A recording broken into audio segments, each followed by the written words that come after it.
Right to this gentleman back here. General, Ian Trottier, Discussions of Truth, Miami, Florida. Yeah, Ian about to give you Trottier. a CA A+. You started at too high. So name and then who you represent. Ian Trottier, Discussions of Truth, Miami, Florida. Okay. We're standing steps, basically, from an event that happened, very historical, very important to the American people, an assassination of one of our presidents. There's been 4 assassinations on our presidents, 46. JFK lost his life for the American people, for these very same liberties that we're standing for. He spoke about splintering the CIA into thousands of pieces. He also inserted into circulation U.S. Treasury notes that were different than the Federal Reserve notes. Okay. You talk about corruption in the government. What are your thoughts in regards to the battle that John was fighting in the 60s that apparently he lost his life for, whether it's for Lee Harvey Oswald or somebody behind Lee Harvey Oswald? He lost his life for fighting for these liberties. What are some of the parallels that Americans can identify with today, whether it's corruption in the CIA, Ray McGovern, John Kiriakou, or whether it's corruption in the banking system that viewers and listeners right now can identify with and start to research and tackle to help save their country? Okay. Another ground rule. Watch the long questions, okay, and the statements of belief, and just get to the point, okay? Get to the point. So think about what your questions need to be, because otherwise we're going to run out of time. Because at 12 o'clock, I'm a ghost. So I grew up as a Democrat. I'm from up in New England, from Rhode Island. The Kennedys were sort of in our neighborhood, so to speak, in the southern New England area.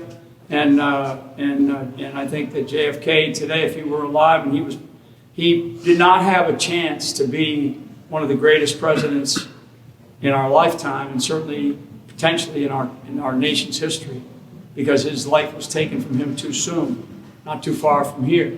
So I think that that's a sad thing that happens in our nation, where greatness begins to rise up and it's suddenly clipped.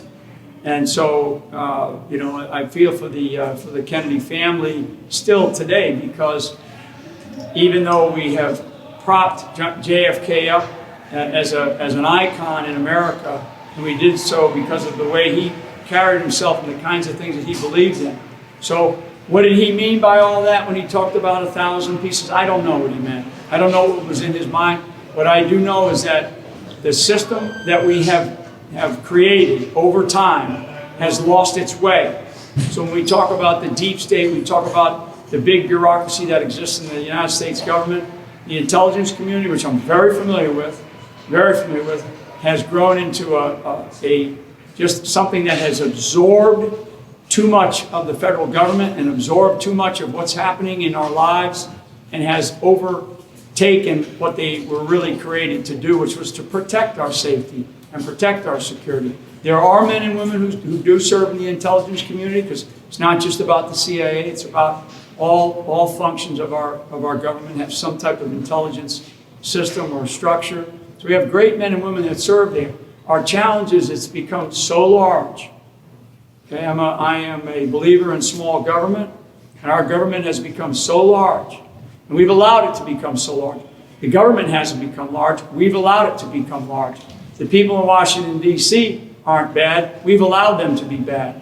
That's our system of government, we voted them in, so I'm not going to complain about them anymore. What I'm telling people these days is you have to take more responsibility and quit complaining about all the nonsense going on in Washington, D.C.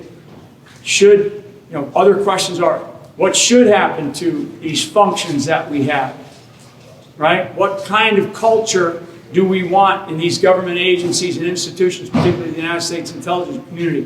What kind of culture do we want? We want a culture that believes in patriotism and believes in this country and believes in safety and security of our Constitution? Or do we want a wayward institution that basically does whatever they want? And they have budgets that are in excess of most governments, most nation states around the world. And most people don't even know what they spend their money on. So I could go on, and we could have a press conference just about the intelligence community, but we're not here to do that. So